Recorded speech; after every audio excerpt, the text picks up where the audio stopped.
दोस्तों, middle east के उस इलाके में जहां अमेरिका की सबसे बड़ी सांस लेती है, वहां इस वक्त सिर्फ धुआं उठ रहा है। एक ऐसा हमला जिसकी कल्पना तक नहीं की गई थी।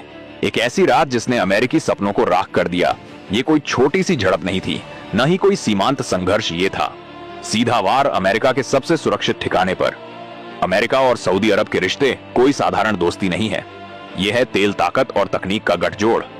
इसी गठजोड़ के तहत डोनाल्ड ट्रंप ने सऊदी की जमीन पर अपना सबसे पावरफुल एयरबेस बसाया। एक ऐसा बेस जिसके बारे में कहा जाता था यहां मक्खी भी पर नहीं मार सकती। लेकिन असली कहानी यहीं से शुरू होती है। ये कोई साधारण चौकी नहीं थी। ये पूरे मिडिल ईस्ट में अमेरिका की आंख और कान दोनों थी। यहां से पूरे क्षेत्र की हर हरकत पर नजर रखी जाती थी। नजारा था दुनिया के सबसे एडवांस रडार, मल्टीलेयर डिफेंस और हर कोने पर तैनात मिसाइल सिस्टम। यहां अमेरिका के ऐसे ऐसे विमान तैनात थे जिनके नाम से पूरी दुनिया कांपती थी, जो पल भर में किसी भी देश की हवा को अपना बना सकते थे। लेकिन जैसा कि इतिहास में अक्सर होता है, जो किला अभेद्य लगता है वहीं सबसे पहले गिरता है। किसी को अंदाजा भी नहीं था कि इसी रात इसी बेस पर बरसेगी मौत। रात के 3 बज रहे थे। सन्नाटा, फिर अचानक रडार स्क्रीन पर लाल बिंदु उभरे। तेज, बहुत तेज। लेकिन हैरानी की बात, ये सिग्नल थे भी और गायब भी हो रहे थे। ऐसा लग रहा था जैसे कोई चीज धरती से चिपक कर उड़ रही हो। अमेरिकी ऑपरेटर कुछ समझ पाते उससे पहले उनकी स्क्रीन सफेद हो गई। 1 नहीं, 2 नहीं, लगातार 5 धमाके। हर धमाके के साथ अमेरिकी गर्व का एक और खंभा गिर रहा था। पहले धमाके में कंट्रोल रूम हिल गया, दूसरे धमाके में रनवे चटक गया, तीसरे धमाके में पूरा हैंगर आग का गोला बन गया, चौथे और 5वें धमाके ने बेस को पूरी तरह तबाह कर दिया। क्या आप जानते हैं कि इस बेस पर अमेरिका के वो विमान तैनात थे जिन्हें दुनिया का सबसे खतरनाक हथियार माना जाता था? लेकिन उस रात वही विमान जलते लोहे के टुकड़ों में तब्दील हो गए। अमेरिकी सैनिक भाग रहे थे, चीखें थी, धुआं था और हर तरफ सिर्फ आग थी।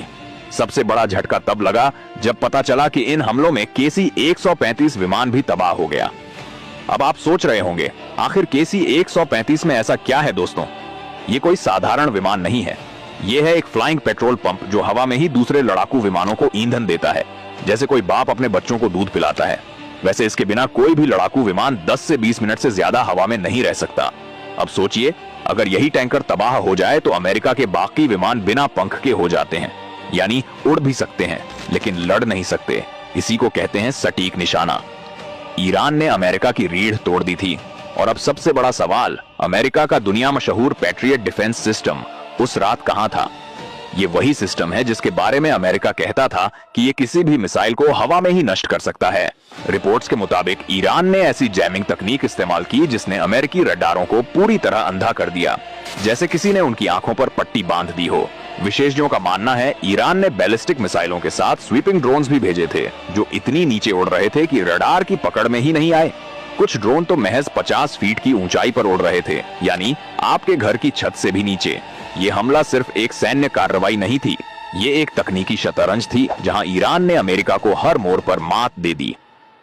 इस हमले के जरिए ईरान ने एक बात साफ कर दी, हमें कमजोर मत समझो। इतने दिनों से अमेरिका जो प्रतिबंध लगा रहा था, जो धमकियां दे रहा था, जो अपने जहाज खाड़ी में उतार रहा था, उसका यह चरम जवाब था। ईरान ने साबित कर दिया उसकी मिसाइलें मिडिल ईस्ट में किसी भी अमेरिकी ठिकाने को ठीक से निशाना बना सकती हैं, चाहे वो ठिकाना कितना भी सुरक्षित क्यों ना हो। इस हमले के बाद पूरे मिडिल ईस्ट में हड़कंप मच गया। इजराइल ने अपनी सीमाओं पर अलर्ट बढ़ा दिया। कतर और यूएई में अमेरिकी बेसों पर भी सुरक्षा चौकसी बढ़ा दी गई। लेकिन सबसे बड़ी मुसीबत किसमें आई है? सऊदी अरब में, क्योंकि ये हमला उन्हीं की जमीन पर हुआ है। भले ही निशाना अमेरिका था, लेकिन ईरान ने साफ कर दिया सऊदी का आसमान भी हमारे लिए खुला है। अब सऊदी एक अजीबोगरीब संकट में है। एक तरफ अमेरिकी बेस, दूसरी तरफ गुस्से से भड़का ईरान। अगर सऊदी ने अमेरिका का साथ दिया तो ईरान उसे माफ नहीं करेगा, और अगर सऊदी ने अमेरिका का साथ छोड़ा तो अमेरिका उसे कभी माफ नहीं करेगा। ये अब सिर्फ राजनीति नहीं है, ये अस्तित्व का सवाल है।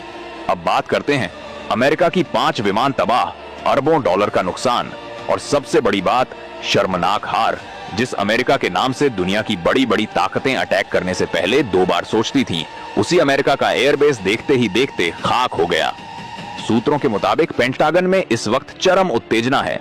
अमेरिकी जनरलों के बीच लगातार मीटिंग हो रही है। अमेरिकी राष्ट्रपति किसी भी वक्त बड़ा जवाबी हमला कर सकते हैं। विकल्पों पर विचार हो रहा है। सीधे ईरान पर हमला, या फिर ईरान के प्रॉक्सी ग्रुप्स को निशाना बनाया जाए, या फिर साइबर अटैक किया जाए।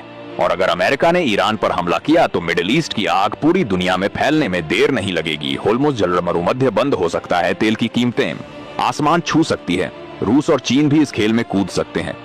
आपको शायद लगे कि ये बढ़ा चढ़ाकर कहा जा रहा है, लेकिन रुकिए, जब एक तरफ अमेरिका जैसी सुपर पावर का बेस जलता है और दूसरी तरफ ईरान खुलकर कहता है आओ तो सही, तो ये सिर्फ झड़प नहीं बल्कि युद्ध की शुरुआत हो सकती है।